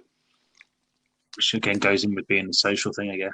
Yeah, word But of mouth gets you places. So take that as a piece of take that, history. win. What? Cause splat knowledge. Oh. I'm going to talk about the time I worked in a morgue. I like how you just literally just dropped that down. Okay, we're going to be quiet for a minute, and then going to hit them some truth. Go for it. I don't know how to segue into going from post office to dead people, but we'll give it a go. Well, I to be guess. fair, we were talking about me taking Tramadol, so I guess drug related. So, that's somewhere in the morgue somewhere. So I guess go for it. So I was 18 at the time. So the way you get into most hospital non-medical based jobs, so if you're not a doctor, a nurse, or someone with an actual profession, you're just doing the non-qualifying stuff. So like maintenance or portering or whatever that, right? You get the picture. So the way you get into those sort of jobs Again, is by already having like family or friends that work there and they get you in, or through like some sort of scheme or setup, like a training course or for a college or whatever. If you don't have any of that going on, you have to do volunteering first, which is what I had to do. Because even though one of my parents worked there at the time, but because the department I was going for wasn't related to what they were doing, it didn't really matter. So you had to do volunteering for a year. So I did volunteering. It's how don't ask me how I went from fixing radiators and lights in the hospital and stuff to working in a morgue. I don't even remember how that happened. It just did, right? Okay. So I don't know if people know this as well, but to enter a morgue, you have to be over 18 Yes, for obvious reasons. You're not even obviously. allowed to go through the door. There's dead people in there. So, shock horror. But so my first step, bearing in mind, this morgue was run by one bloke as well, and I've never been into a more creepy looking building. So it was in the hospital. It was this square building that no one ever went in, obviously, because they were dead. They didn't come out. But so you went for the door, and then they're meant to ask you your age at the door. This guy just didn't give a fuck. He was eating his peanut butter sandwich down 50 miles down the end of the hallway where the fridges ended. So I went into this doorway, pitch black, by the way. It's got, I say pitch black. It was really dark, but it had like a weird orangey mood light. So it was like vaguely lit, so you could just about see where you were going. Dark enough to be creepy as shit, by the way. Um, Bearing in mind, I've never been in a morgue before. This was my first, well, not even my first job because I was volunteering, so I haven't technically even had a job at this point. So it was my first time dealing with anything to do with like work related. So I was really, really nervous. Plus, I was in a morgue. um, so yeah, so going down, and by the way, the wall of this morgue is just freezers and fridges, just full of dead corpses. Like there's about two rows, and I'm 6'1". There were about a foot higher than me from the ground up. So these are really high fridge. Obviously, they've got bodies in, and then it goes on for ages, right? And it's freezing there because it's just freezers. Um, it was really dark, really cold. And then, so I was walking down, and we ring the bell to this guy, and he goes, "I'll just come walk down. I'm just having my lunch or whatever." Doesn't greet us at the door, so I walk. So the maintenance guy just shoves me in. He goes, "See you later, kid. Good luck." Laughs and walks off. So I'm already fucking panicking. So I'm going to walk down this dark corridor with fridges full of corpses on my right, and on my left, I walk past well, I don't know what it was at the time, but it's where they do like forensics and stuff on bodies if they have to, whatever. Find out like causes of death and stuff. So you walk past your left, and there's like an opening. There's like an archway, and there's about like six silver tables, still silver tables, with loads of equipment on them, like head saws and stuff, and all that sort of stuff. Just they were obviously all clean. They were just left out for whatever reason. Probably they were fixing it. I don't know what the reason was. So I'm going past this. I see that. I'm like, holy shit, that's a head saw. Because I've seen the Saw films. I know what a head saw looks like. Do you know what I mean? That's my knowledge of a morgue. Oh, I've seen the Saw films. Bearing in mind I'm 18, right? Okay, childish as fuck. So I'm walking down this corridor, and then I hear one of it must have been wind or whatever. So one of the morgue, the little doors that you open and then you pull out the tray with the body on, one of them slammed shut from behind me. And this is like after walking past like 10 of them, one at the ends must have had like a loose door or whatever, and it just slammed itself shut, and it was really echoey and really loud. Again, I'm in the dark. I'm on my own. I've never been in here more before.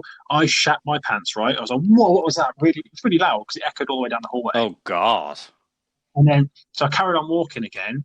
And then I see there was the strip lights and where the guy's office was. And you walk around and he's just at a desk, just eating his sandwich. He's like, "Oh, you're right." And I was there to fix his bulb for him. And that somehow that ended up me getting like a job at the morgue eventually and then working with him. But at the time, I was just there to fix the light. So he's like, "Oh, I'm just going to go to the toilet," but there isn't a toilet in the morgue. So he left me in the morgue on my own. So he had to go to the toilet. I was just outside of the building, whatever. So he was gone for like a solid 10 minutes. So I was fixing this light. So again, long, dark corridor. It's freezing. I just had that slam behind me. I was on my own in the morgue at 18 fixing this light. So I took the only light source out in the entire building. I had to replace it, right? So I took this light source out. It's now pitch black. And I'm in a morgue. Okay? So I'm shitting I'm also up a ladder because this is like really high up. It's like the big strip lights that you can have in like kitchens and stuff. It's like a huge light. Yeah. So I had to replace. So I'm doing now, sorting out. Obviously, I can't. All I had was a little head headlamp thing on so you can see what you're doing. I don't know whether the guy deliberately turned it on or it just happened to, was he fucking me? I don't know what happened, right? But I just hear this, and I I'm out of there at that point. Quite frankly, I've seen all the sort of games. I'm not getting put in a basket. Just no, thank you. You're not getting me with a pig mask on and shoving me in the bathroom. That's just not what's happening. I am shitting my pants at this point, right? What had happened was they'd left the head saw in the room with the tables. They'd left it plugged in and left it turned on. Oh god! So for whatever reason, it's fallen off of the table. It must have, because it was like circular. It must have just rollen off the table, and then it hit the floor and it turned the head saw on. But because again, pitch black, really echoey. I'm shit my pants. I was in complete darkness. The guy's left in a morgue. Do you know what I mean? And all I hear is "ree." I was like, "What the fuck was that?" I have not sprinted out of the building so quickly in my life. Jesus Christ! I nearly pissed myself. Like it was. I can't even explain the fear that went through my body. And then and the guy was outside, pissing laughing his head off, like because he knew what had happened. He must have heard it, and he was just waiting. He didn't come and console me. Go, oh, it's his head. No, he waited for me to shit my pants and run out first, and then him and the maintenance guy were standing outside laughing their head off at me. I was like, that is not funny. Like, I nearly pissed myself from the fear. Like complete darkness, and you just hear a saw go off. And I was like, what the fuck? I was waiting for the body of Frederick to come up and eat me. Like, Jesus, he's come for me. He's come to take the call. I didn't mean Oh to my touch God. you in a way inappropriately. I'm sorry. Hands down, the scariest moment I've had at a job. I was scared for my life, and I didn't go back. Funny enough, for a good solid month after that, and I ended up working there like full time pretty much. But so it was a good month before I refused to go back and change anything to do with that bulb again. I was like, fuck the bulb. I think I even broke the bulb. I literally just threw it and ran. Like, it's like, again, another case of me breaking expensive stuff. It's like a £40 light. And I was like, screw this. I'm not being eaten. I've seen Shaun of the Dead and Dawn of the Dead. I know what's going to happen. It's fucking zombies coming for me. Oh, fuck this. Oh, my God. It's terrifying. I know the rules. I know the rules of zombies. Yeah, but like, head saw going off. Jesus Christ. Oh my God. But anyway, fuck One Stop. So I'm never buying bread from you again. Oh yeah, fuck One Stop, man. Right in the butt. And fuck mugs. But yeah, from I guess from what our stories can tell is you can have equally good experiences and equally bad experiences at a workplace, but I feel there's always this isn't it monotony when you're just bored, shitless of repetitive crap. I think it's called monotony. Oh, yeah. Yeah. Which I can understand. Yeah. Which I can 100% is the main issue with some people when it comes to their workplace, which is completely understandable, especially when you work currently right now during the pandemic. Imagine, like, I just had a thought. Could you imagine when people, if they ever watch this podcast, like many years from now, and I'm going, what the hell was this pandemic crap? Like, future thinking. Anyway, so Jesus Christ. Anyway, from what we can gather from this is there's a lot of key workers that are currently working their ass off. Hashtag 100% respect to the NHS. Oh yeah, clap. Yeah, go clap. NHS, you are. And the retail workers, to be fair, as much as we've been shitting on the job, they've been working really hard. You got a golf clap as well. From the people that are saving lives to the people that literally help you with the groceries, literally, you guys are godsends, and never feel that you're not like remembered, because you guys are. You guys are literally the living, breathing workforce that we need. We need more people like you in the world, where you, even though you take a lot of shit, you take it due to the fact that you do it because that's one, that's what you want to do, and two, you do it because you know how important your job is, even though you get treated like utter shit. And it pains me because I know a lot of people that work for the NHS, doctors and nurses, and they get treated like utter garbage, man. It's so bullshit. It's so harsh. And these are the people that are struggling for money. And these people should be paid more than who was ever in fucking charge of our They need a raise, government. man. Yeah, they need a raise. They need a raise, my dudes. Key workers need automatically good working environments and automatically good pay raises, because if it wasn't for them, it's all easy to treat them like shit, but if it wasn't for them, you wouldn't be getting your fucking food and you wouldn't get any healthcare. So whoever ever complains to them like a little bitch, go and fuck yourselves. Who's ever complained about a retail for stupid reasons? I'm talking stupid reasons, by the way. Like that 1 penny story that you told me. Those kind of the people, if you're like that kind of person that complains about the 1 penny thing, fuck you. Fuck you. Go and get hit by a truck. All of a sudden got very aggressive at the end of the podcast. If you ever go up against them, just remember there's people like us that will respect and understand your frustrations and trials and tribulations. We understand that you are human and what you're doing is a great job. Don't let anyone tell you less. Even if this podcast doesn't mean anything to you, just taking the solace that at least there's 2 human beings on this planet that love you and respect you, and you were doing a fantastic job. So yes, people that are working on the NHS, retail, basically any person that's a key worker right now, you have our utter respect. From preventing the dead to serving me bread. We appreciate you. How long did that take you to do that one? I've had it for a while. I was just waiting for you to start talking. All right. That's actually pretty good. I will give you a mini clap for that one. Yeah, I will give you a mini clap. I'll clap myself. Go simply. Hashtag high five. Oh God. But yeah, I just want to also say rep to my boys that I still speak to from my CMS days, because that was my best job, my favorite job. And even though at that there was a lot of bullshit times, and I know I've heard that it's dramatically changed since I worked there. Just gonna say out to anyone that I used to work with in the past that you were all lovely people. Most of you were. You were all lovely people. Most of you. Yeah, most of you. So, and I know some of you guys check out my Twitch streams. So if I can think of the top of my head. Thank you, Anthony, obviously. Thank you, Richard, obviously. Thank you, James. Thank you, Chris. Thank you. What is this turned into? Actually, I'm going to start. I'm going to start saying names. My parents and my manager, Ian, Bowen, God, Tony, Carmen, Carl.